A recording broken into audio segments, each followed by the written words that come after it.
요즘 우리는 문화의 시대를 살아간다고 해도 과언이 아닐 텐데요. 기독 예술가들의 사명 또한 그만큼 중요해진 때가 아닌가 싶습니다.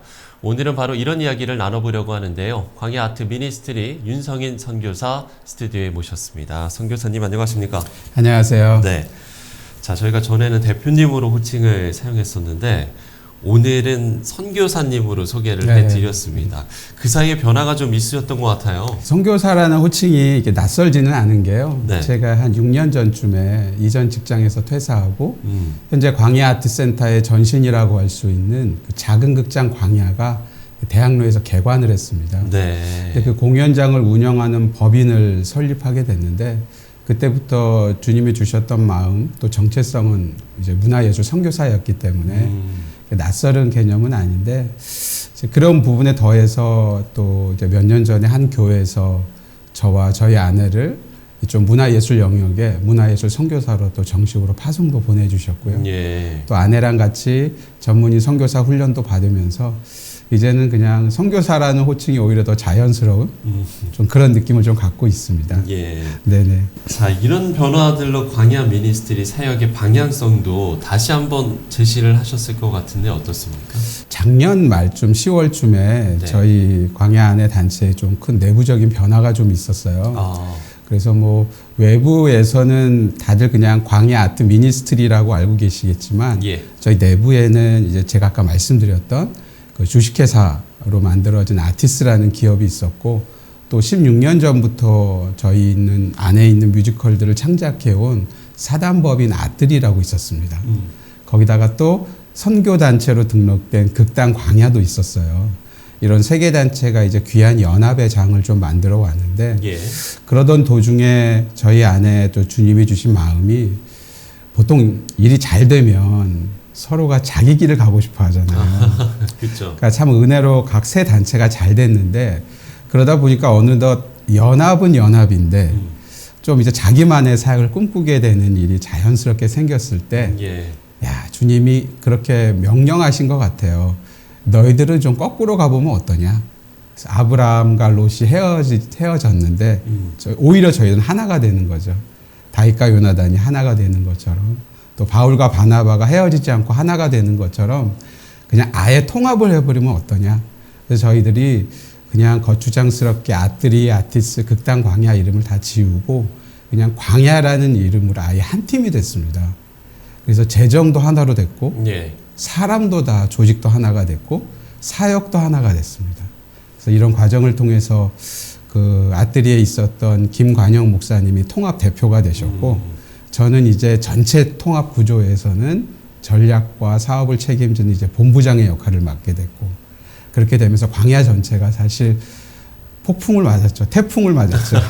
그런 상황이었습니다. 예. 상당히 좀 많은 변화가 있으셨던 네. 것 같고요. 앞서 이제 서두에서도 얘기를 했습니다만 우리가 요즘 가장 많이 이야기하는 게 문화에 대한 이야기를 좀 많이 하는 것 같습니다. 어쩌면 이제 최일선에서 그 책임을 감당하고 계신 분들이지 않을까 싶은데 네. 문화 선교의 중요성, 중요한 의미라면 어떻게 좀 이야기를 해주시겠습니까?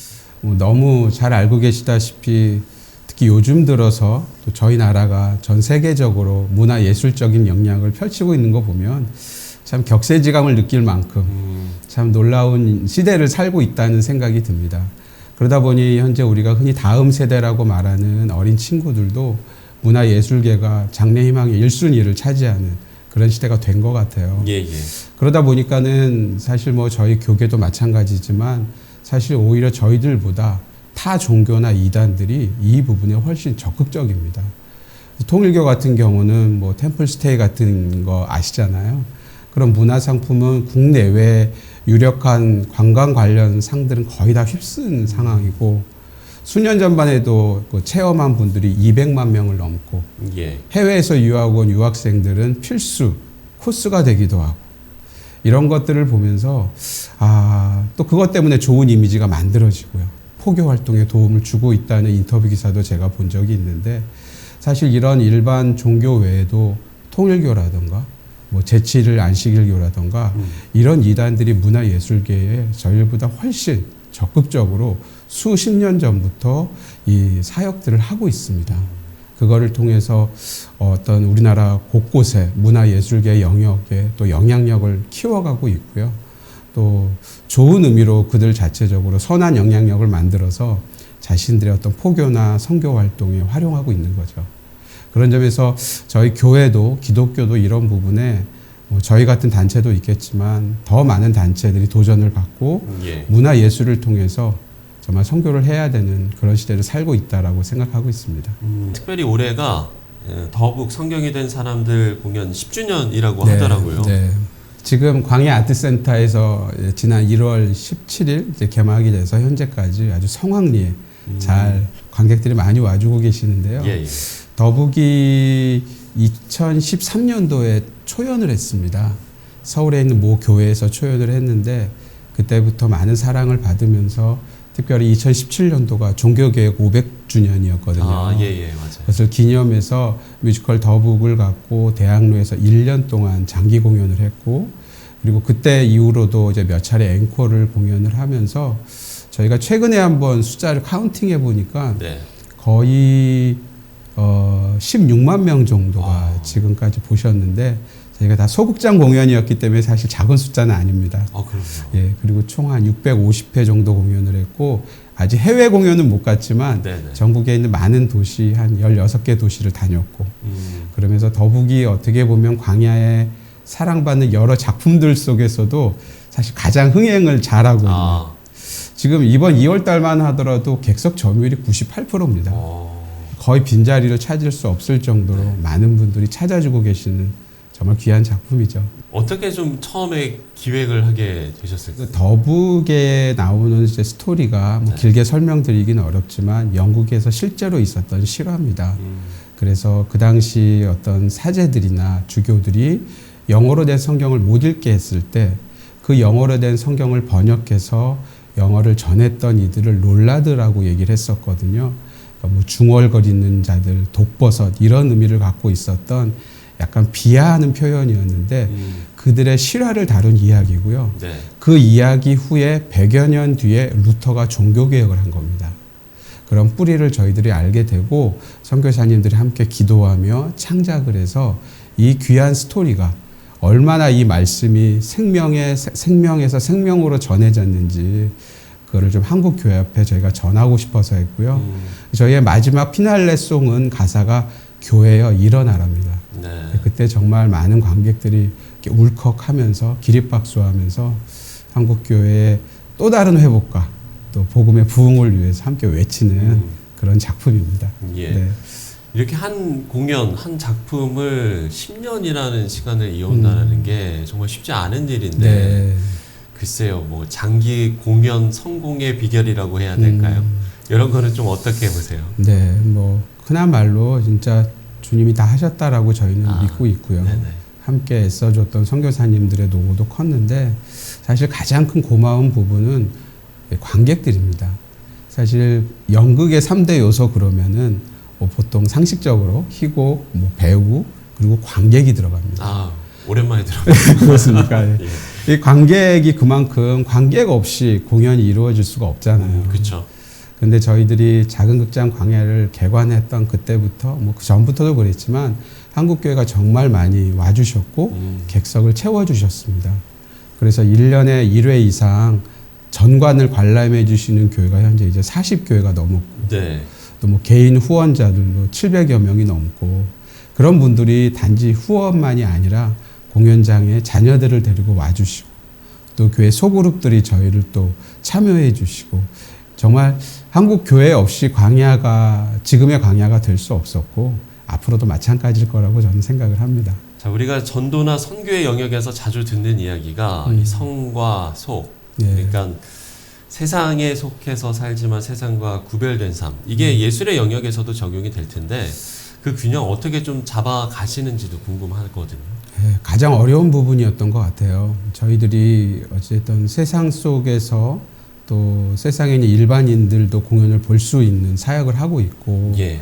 또 배우들도 전체가 다 일반 공개 오디션을 해서 뽑고 종종 넌크리스찬도 오고 있는 곳이기 때문에 저희들이 어찌됐든 일반이 갖고 있는 그런 상식과 또 복음이 갖고 있는 비상식이 아니라 초상식이 있잖아요. 예. 그 두 가지를 어떻게 잘 균형 있게 끌고 가느냐가 관건이었는데 그렇죠. 그냥 한 달 한 달 매해 한 해 한 해 그렇게 그냥 과제들을 풀어오면서 왔었던 것 같아요. 아, 그래서 저희들 안에서 뭐 늘 예배를 드리고 되게 좀 약간 좀 강력한 문화를 갖고 있지만 또 기본적으로 모든 약속은 다 계약을 통해서 이루어지고 있고 예, 예. 그런 부분들을 어긴 적이 없었고 하다못해 작은 식대부터 시작해서 그런 부분까지 좀 상식적으로 하려고 되게 애를 썼던 것 같아요. 네. 자, 올해도 뭐 많은 계획들도 좀 있으실 것 같고요. 네. 또 기도 제목도 있으실 것 같습니다. 네. 끝으로 시청자 여러분께 기도 제목도 올해 계획 나눠주시면 좋을 것 같아요. 네. 현재 뮤지컬 더북이 원래 6월까지 예정을 했는데요. 네네. 좀 더 장기적으로 하게 되면 거의 1년 정도를 더북 뮤지컬이 공연을 하게 될 것 같고요. 그리고 저희들이 예전부터 많은 분들이 좀 조언도 해주셨던 부분 중에 하나인데 너무 교회 안에 있는 대상이 아니라 더 세상으로 나가는 작품을 갖고 사역을 하면 좋겠다 싶어서요. 저희가 작년 말에 그 사단법인 문화감각이라고 아예 일반 쪽의 영역에서 하는 문화법인을 설립을 했습니다. 네네. 그래서 그 법인을 통해서 저희들이 또 스테디하게 많은 사랑을 받았던 뮤지컬 루카스라는 작품을 갖고 아마 빠르면 가을부터 아예 대학로 전용까지 또 만들어질 것 같아요. 그래요?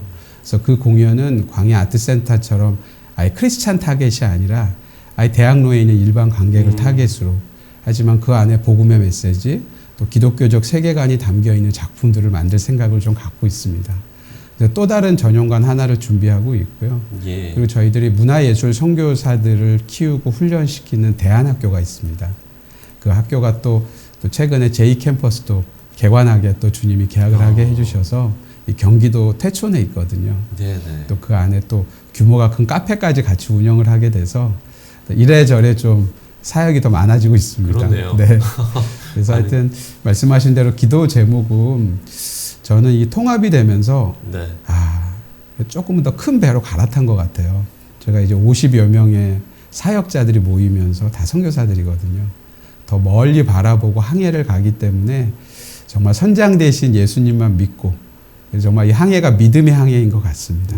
흔들리지 않고 때론 태풍도 밀려오고 풍랑이 일더라도 그냥 주님을 선장으로 모시고 그냥 흔들림 없이 항해할 수 있도록 그런 믿음의 항해가 될 수 있도록 기도해 주시면 감사하겠습니다. 예. 네. 자, 기독교 세계관을 갖고 더 세상으로 향해 나가는 작품들을 네. 준비하고 계시고 또 학교도 준비하고 그리고 또 많은 사역들을 준비하고 계신데 시청자 여러분께서도 많은 기도를 좀 해주셨으면 좋을 것 같습니다. 네. 자, 지금까지 광야 아트 미니스트리 윤성인 선교사와 이야기 나눠봤습니다. 선교사님 오늘 말씀 고맙습니다. 감사합니다.